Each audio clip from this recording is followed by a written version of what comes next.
Hello, this is Shad. I'll be giving a short breakdown of the movie 1917 by looking at some of the story beats and the types of shot the movie uses. Let's begin. The first major story beat comes from the very start of the movie. Blake and Schofield, the main characters, were summoned by General Erenmore. Being their superior, they obliged and walked to the general's quarters, talking along the way. Soldiers were scurrying about as if something big was going to happen. They came along a camp sergeant and asked what the commotion was all about, but he did not know. This is the first story beat I chose from the movie. The second one comes after when they reached the general. The reason they were summoned was because their superior gave them a task to send a message to another battalion to call off an attack. The general stresses how important this mission was, and they were the only ones to do it. Like all soldiers, they followed orders and were given provisions for the mission, and just like that, they went with haste. Major Beat 3. The two men found themselves in no man's land. The place was void of life and filled with corpses and barbed fences, of which Schofield snags himself. Planes flew by and they hid on a small crater. The men then reached an abandoned enemy trench and both were cautious. These are the story beats that I chose for the movie 1917. Now let's proceed to the types of shot the movie uses. The first one I'd show you is that of the transition from a wide shot to a medium shot. The first shot is the wide view, which shows a bed of grass and flowers, and from the distance, a mountain. This is our establishing shot. It evokes feelings of tranquility and peace, making the viewers feel relaxed and far from danger. As the camera slowly zooms out, a medium shot is made of the character resting by a tree.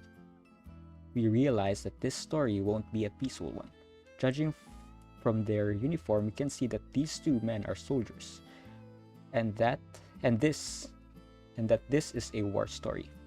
The first scene alone is a great example of how staging a shot can establish viewer expectation and set a tone for the entire movie.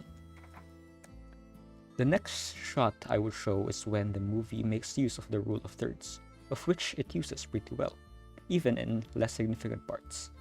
The two vertical lines are on both the characters, emphasizing both of them in the shot, but the upper horizontal line sits near Blake's eyes, emphasizing that he just saw something which the viewers cannot see.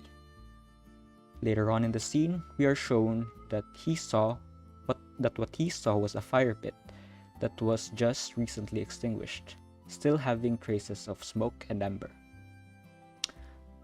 One of the more iconic scenes in the movie is this extreme wide shot of Schofield running through the field with an army charging straight to the battlefield. These wide shots give emphasis to the scale of the battle. Mortar shots falling off from the distance, spewing dirt and powder. The contrast between the men running forward and Schofield running perpendicular to them. The color of the green grass corrupted by a black smoke contrasts well. This is a well-shot scene that exhibits different aspects of visual language, shifting emphasis from one element to another. This leads us to the last one, and by far one of my favorite scenes in the movie. This shot is a simple dynamic shot. All it is a slow zoom towards the back of a character.